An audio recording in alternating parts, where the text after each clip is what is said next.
Here is the Chevrolet Equinox, and we will start with the driver's side. When you work on the driver's side, the steering wheel needs to be turned all the way to the right. When you work on the passenger side, the steering wheel turns all the way to the left. This way we have access to the bulb from behind over here. And we have to take off these 4 bolts, 1, 2, 3 and 4. And they are all of the same type, T15, Torx 15 screwdriver bit. That's what you need for this job. Let's go ahead, get them off one by one. 1, 2, 3 and 4.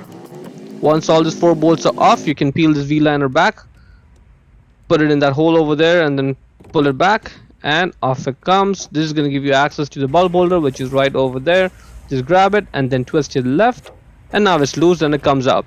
To get the bulb out, just grab the bulb and pull it out straight. You may have to wiggle the bulb a little bit, but it'll come right out.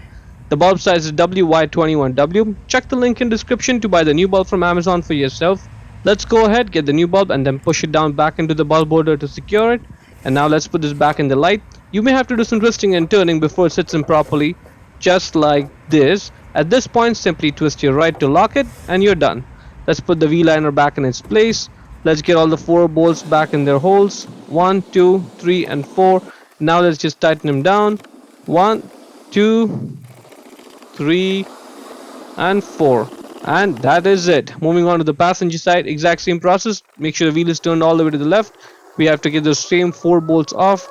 They are T15 as well, Torx 15. Let's get them off. Peel this V-liner back. That's the bulb holder there. Grab it, twist it left, and off it comes. Same bulb, WY21W. Let's put it back in. Make sure it sits in properly, and then twist your right to lock it. Let's put the V-liner back in. Put the same 4 bolts back in, and then tighten them down. 1, 2, 3 and 4, and that is pretty much it. Before we go, let me give a quick shout out to Naya Motors Inc. for letting us use the car today to film the videos. They are a used car dealer here in Ottawa, Canada. Check out the link in the description for their entire inventory.